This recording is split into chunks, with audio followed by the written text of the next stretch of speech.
Welcome back, warrior.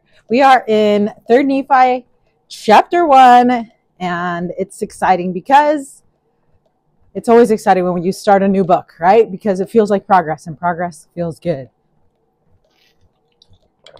You can highlight all your little reading charts and complete Book of Helaman. Anyway, it's awesome. Okay, so 3rd Nephi starts out with, says, the son of Nephi, who was the son of Helaman. And Helaman was the son of Helaman, who was the son of Alma, who was the son of Alma, being a descendant of Nephi, who was the son of Lehi, who came out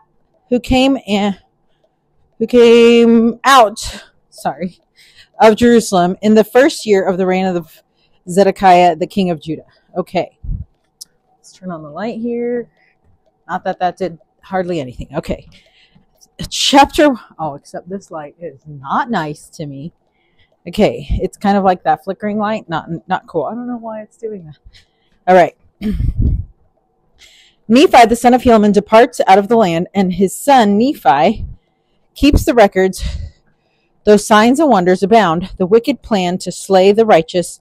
The night of Christ's birth arrives. The sign is given, and a new star arises. Lyings and deceivings increase, and the Gadians and robbers slaughter many. Ugh. This feels like a lot of good stuff and a lot of bad stuff mixed together. Doesn't that feel like how it is sometimes in your life? It's like so many good things and so many bad things combined together for crazy.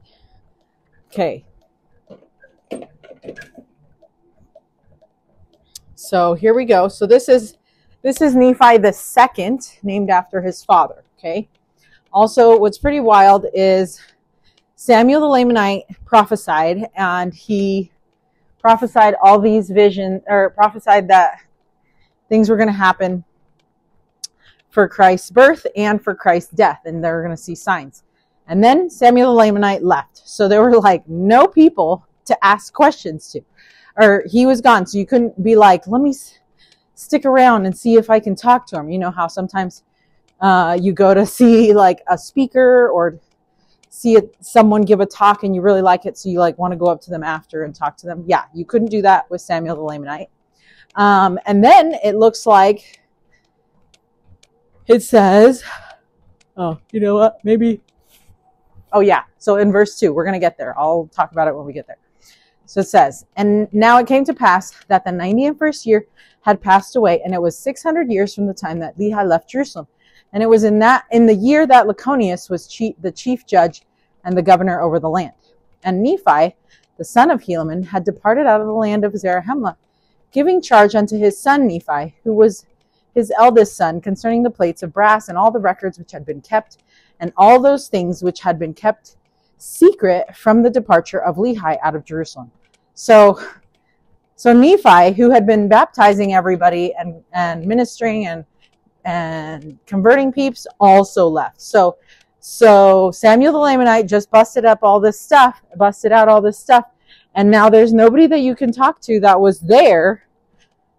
Like, you couldn't stay after and talk to these guys because they didn't stay after to be talked to. And so it's a little bit sad, but we do have Nephi's son who kept all the things, all the sacred records. And why would people keep these records? Why would people keep these things? It's so that they could remember where they came from, remember their faith, remember the miracles that happened in their lives, you know? Okay, so then it says, then he departed out of the land, and whither he went no man knoweth. And his son Nephi did keep the records in his stead, yea, the record of this people. So now his son's like, yep, dad left, and the prophet left, and it's now me. Right? So now Nephi, I guess Nephi is the prophet now, this guy. And it came to pass that in the commencement of the 92nd year, behold, the prophecies of the prophets began to be fulfilled more fully. For there began to be greater signs and greater miracles wrought among the people. Okay. But there were some who began to say, that the time was past for the words to be fulfilled, which were spoken by Samuel the Lamanite. And they began to rejoice over their brethren, saying, Behold, the time is past, and the words of Samuel are not fulfilled. Therefore your joy and your faith concerning this thing hath been vain. So yeah, there were people that were trying to deceive, or were trying to make it seem like those prophecies were supposed to be fulfilled. Right? Because Satan's always trying to do that. Trying to make us feel like the Lord doesn't care about us. The Lord promised us things and they're not coming to pass. You know, he will remind us of those things and torture us with those. Right? Like if you ever feel torture or chaos, that is the adversary causing that in your life. That's what I've found anyway in my life. And you start like ruminating on all these things that are like, well, yeah, maybe the time has passed, and maybe this, and maybe they're right, and maybes, and all the maybes, right? And then you all of a sudden discredit all the things that you've experienced because of a simple phrase of things like, shouldn't it have already happened? Shouldn't we have already received our blessing? Why haven't we received our blessing yet, right? We always want to rush the Lord, that's for sure, because we're impatient, right? Amazon comes, if it says it's going to come in 2 days, we don't want to order it. What? 2 days? I need it tomorrow, right? What do you mean? I need it by between 2 to 6 is when I need it today, right? And so we're so impatient. And so when the Lord promises us something, we're like, oh, okay, so like soon, right? So like today, tomorrow. So it's like one of those things. We need to be more patient. And there's a talk, and I think it's called Waiting on the Lord. And they basically say, I can't remember exactly the words, but they basically say that waiting on the Lord is a holy place. And it's a holy place to be. And I have been there many a time, and I think it is so holy because you're waiting on something, but the torture is real. And you can't get the torture to stop because you're still waiting. And you get that desperate feeling of like, well, if this isn't gonna happen, then you just got to tell me so that I know what not to do, right? Or so that I know what to do. And so you just kind of have this back and forth with the Lord where you're just like, when is it going to happen if it's not now? And so these poor people had to wait so long, right? They probably thought it was so long, only because Satan makes it like that for us. And I mean, Samuel the Lamanite said it was going to happen in a certain amount of years, right? How many years was it? 5 years? And yet they don't know how to count. Like, what do you mean? It should already have happened, right? Like, remember that it was 5 years. Maybe it's 5 years to the month. Maybe it's 5 years to at the end of the 5 years, right? At least they had a time frame. For the Lord's second coming, we don't even know when that's going to be. And it's probably for the best because we would all procrastinate, specifically me. And then it says, and they began to rejoice over their brethren, saying, Behold, the time is past. Oh, I think I read that. Verse 7, and it came to pass that they did make a great uproar throughout the land, and the people who believed began to be very sorrowful, lest by any means those things which had been spoken might not come to pass, right? So then they get sad because we're like, well, maybe the time has passed. Maybe there is no sign. Maybe I missed the sign. What could it have been, right? So it was not easy during this time. And then verse 8, but behold, they did watch steadfastly for that day and that night and that day, which should be as one day, as if there were no night, that they might know that their faith had not been in vain.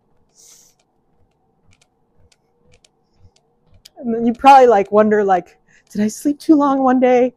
Is it still the same day? You start feeling like you're a crazy person, when you're waiting on the Lord, you're just like, I'm now a crazy person.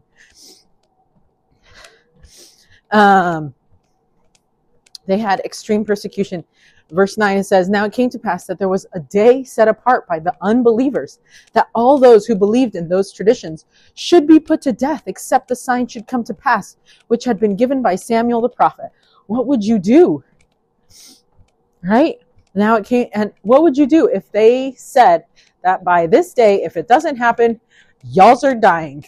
Like, that's crazy. You can't just do that to people.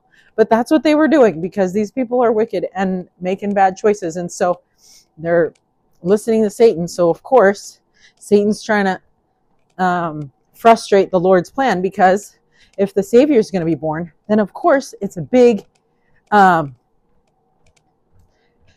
thing. And so it's a big deal. Sorry, I had a text coming in from my son. And anyway, it says, so now it came to pass that when Nephi, the son of Nephi, saw this wickedness of his people, his heart was exceedingly sorrowful.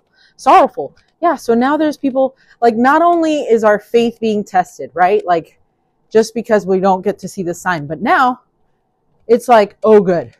We're going to now die. Not only are we just going to be sad that we believed in something and it hasn't happened yet, but now you're just going to kill us. Okay, let's make that worse. Like, as if miracles in our lives that we are expecting to not happen needs another consequence, like death.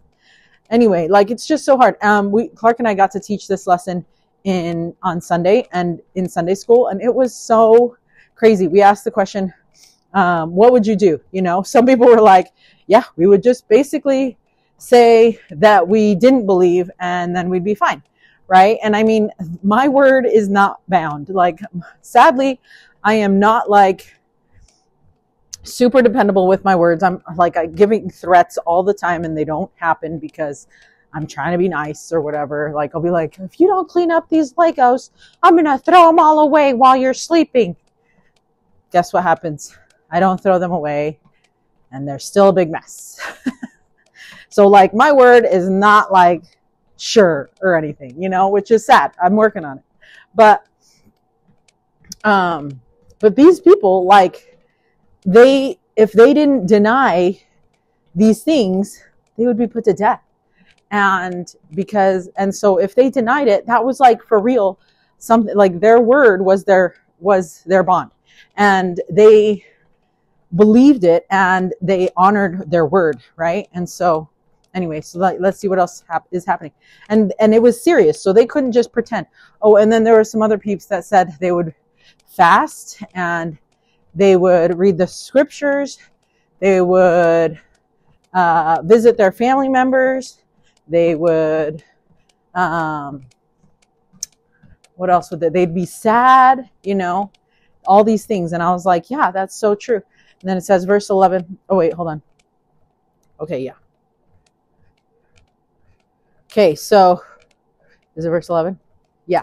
Now it came to pass that he went out and bowed himself down upon the earth and cried mightily to his God in behalf of his people, yea, those who were about to be destroyed because of their faith in the tradition of their fathers. Okay, so Nephi the second, right? Nephi, the son of Nephi, he was praying. That's what he did. He's like, I'm going to pray because that's all I have left, right? Like, that's all they have left. And revelation takes effort. So, like, that's what he needed to do. And then verse 12. And it came to pass that he cried mightily unto the Lord all that day. And behold, the voice of the Lord came unto him, saying, lift up your head and be of good cheer. For behold, the time is at hand, and on this night shall the sign be given. And on the morrow come I into the world, to show unto the world that I will fulfill all that which I have caused to be spoken by the mouth of my holy prophets. So after so much praying the whole day, the Lord gave confirmation that he was going to make it happen for him and for the people, right? Isn't that amazing? So when the day of death was set, this really tested the faith of the Christians. This was now like when Jesus came to his apostles on the Sea of Galilee on the fourth watch. The apostles had been toiling all night to keep the boat afloat, and just before the end of the night, Jesus came to them. He did not come at the beginning of the night or at the middle of it.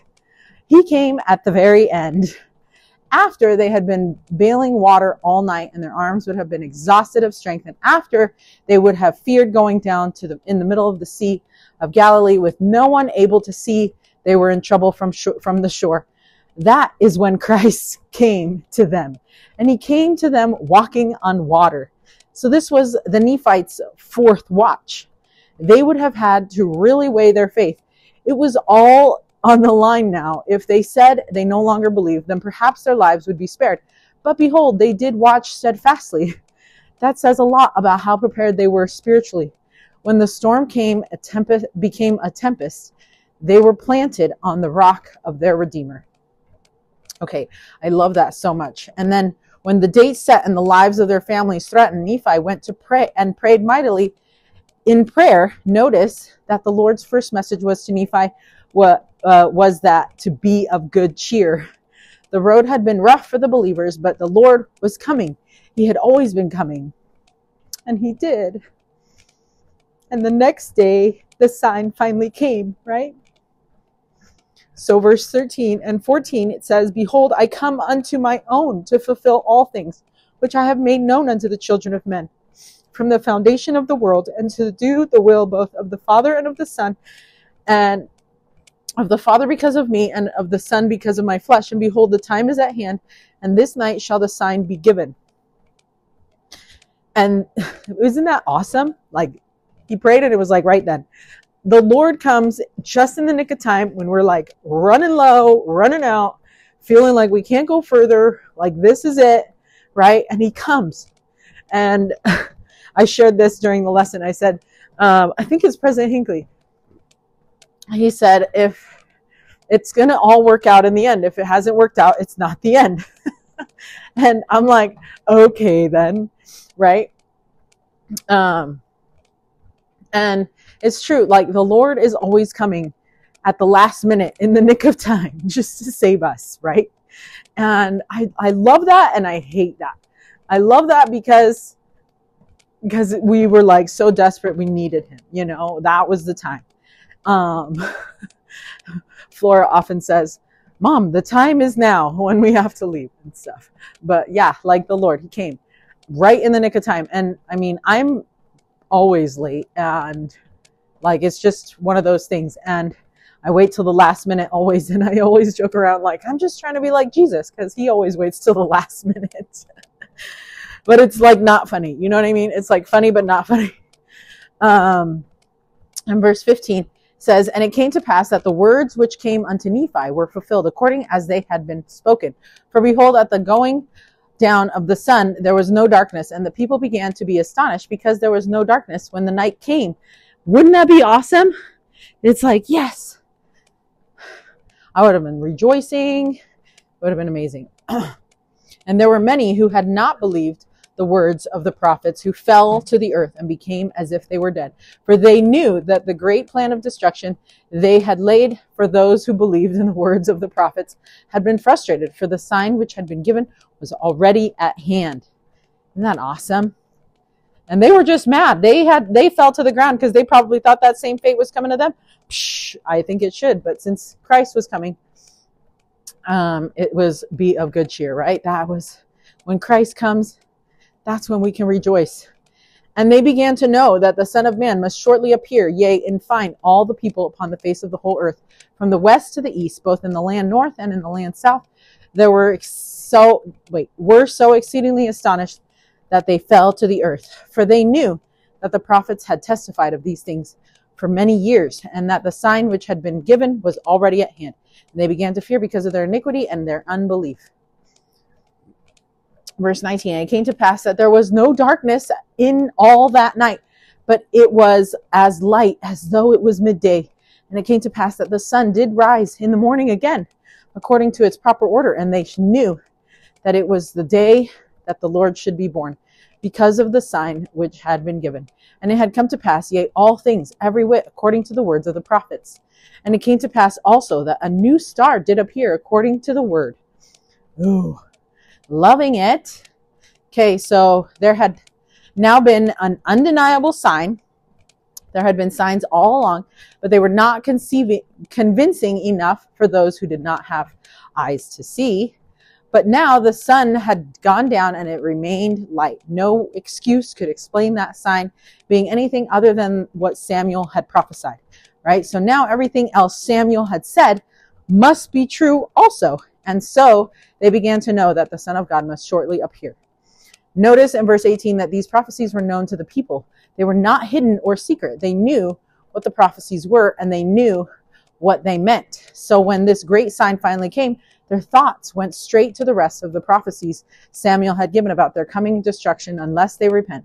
They also would have been thinking about Jesus Christ being born into the world. The sign they were seeing was now pointing to all of that. The believing Nephites would have been clinging to these prophecies.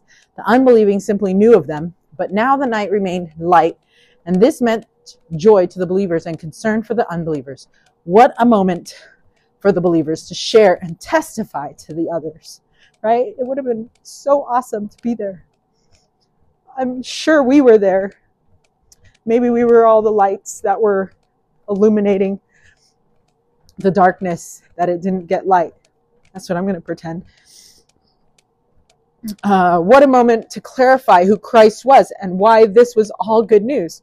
There were angels in Bethlehem telling shepherds good tidings of great joy, and the believers could be angels among the Nephites declaring the same. I love that. So imagine you were one of the believing Nephites. What would you share with those who were seeing these undeniable signs? What would you tell them about Christ?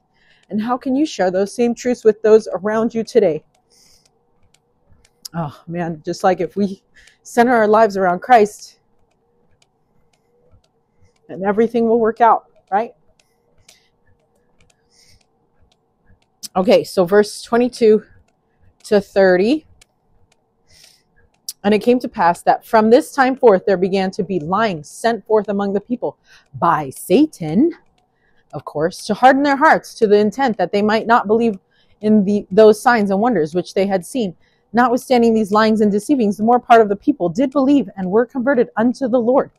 So even with that, Satan's still trying to trick people like, you didn't see what you saw. Like, really? Really? Crazy guy. And it came to pass that Nephi, he's not even a guy, Nephi went forth among the people, and also many others baptizing unto repentance, in the which there was a great remission of sins. And thus the people began to have peace in the land. And there were no contentions, save it were a few that began to preach, endeavoring to prove by the scriptures that it was no more expedient to observe the law of Moses. Now in this thing they did err, having not understood the scriptures. So they were having doctrinal disputes. But it came to pass that they soon became converted and were convinced of the error which they were in. For it was made known unto them that the law was not yet fulfilled, and that it must be fulfilled in every whit. Yea, the word came unto them that it must be fulfilled. Yea, that one jot or tittle should not pass away till it should be fulfilled. Therefore, in this same year were they brought to a knowledge of their error, and did confess their faults. And thus the 92nd year did pass away, bringing glad tidings unto the people because of the signs which did come to pass, according to the words of the prophecy and of all the holy prophets. And it came to pass that the 93rd year did also pass away in peace, save it were for the Gadianton robbers, of course, who dwelt upon the mountains, who did infest the land, for so strong were their holds and their secret places that the people could not overpower them. Therefore they did commit many murders and did do so much slaughter among the people. Ugh, those people. And it came to pass, we always have to have haters. That's the lesson in the scriptures that I learned too. There's always haters. So you just got to ignore them and hopefully you don't ever have to put up with them.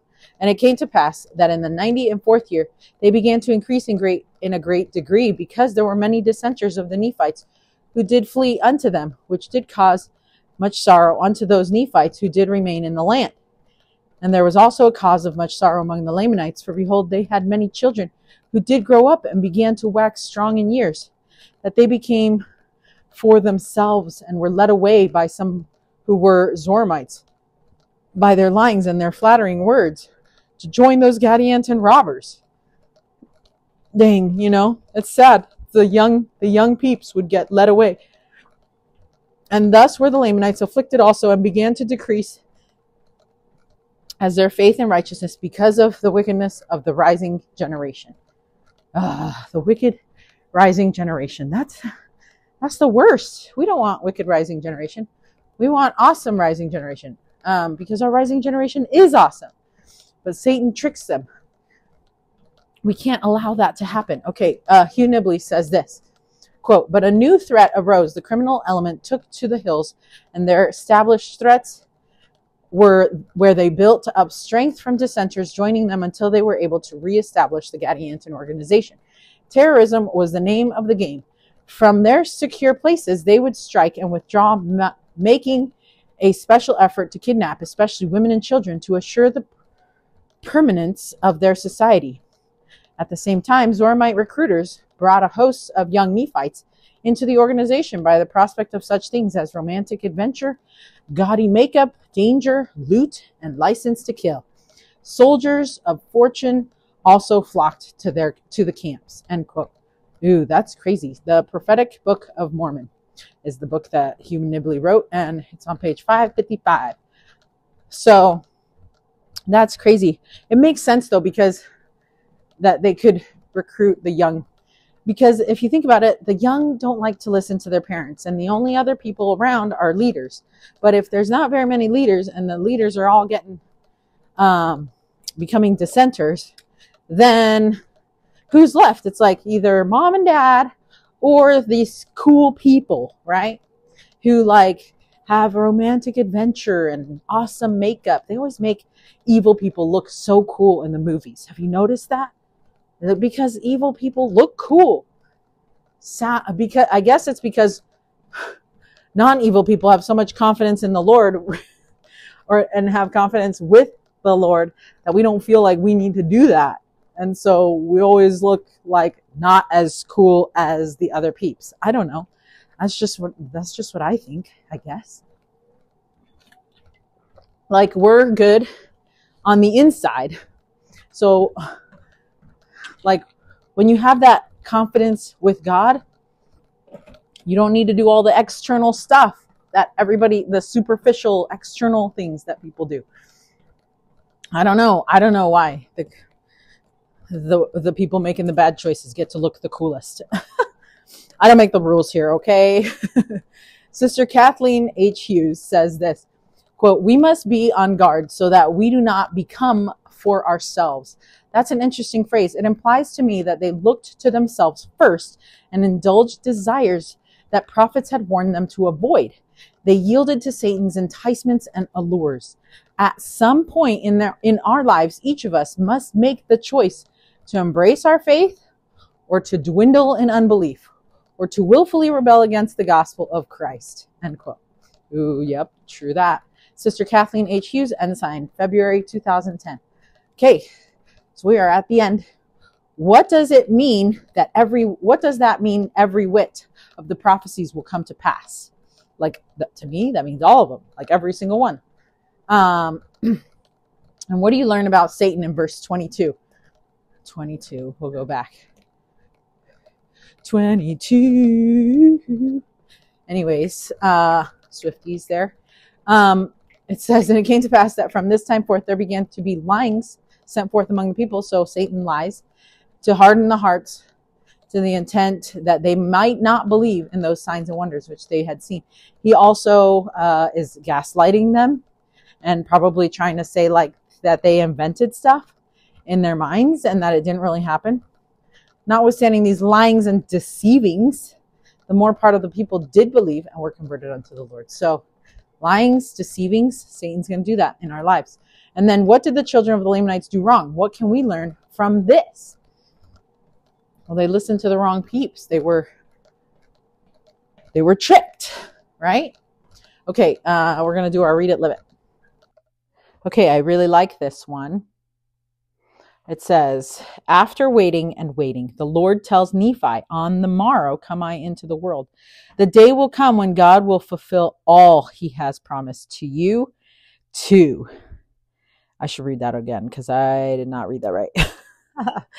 The day will come when God will fulfill all he has promised you to. Maybe tomorrow. Look forward to it. I kind of love that. I should read it one more time. Let's read the whole thing one more time. I feel like, oops, boogers. I feel like I didn't do it justice. Okay. After waiting and waiting, the Lord tells Nephi, on the morrow come I into the world. The day will come when God will fulfill all he has promised you to. Maybe tomorrow. Look forward to it. All right. And until 3rd Nephi chapter 2, what do? We're going to stay strong, warrior. And remember to be of good cheer. Cheer means like fun, right? Like something that my husband mentioned during the lesson was that there's like evangelists or evangelical people or people of other faiths that are still Christian, but they're so excited and they talk about like, oh, we're going to be saved. And they're just like so excited about being saved. And sometimes us as Latter-day Saints get caught up in all the to-dos that we forget that we need to have joy. And so it's so much joy, like be of good cheer is like also a commandment. So I don't know, because it's coming from the Lord. Like we need to have that good cheer anyway. So see if there's something that you can be cheerful about today and rejoice, right? Because we have Christ. We have every reason to rejoice just as much as our brothers and sisters from other faiths. But we might have more reason to rejoice. So anyways, all right, now that was it.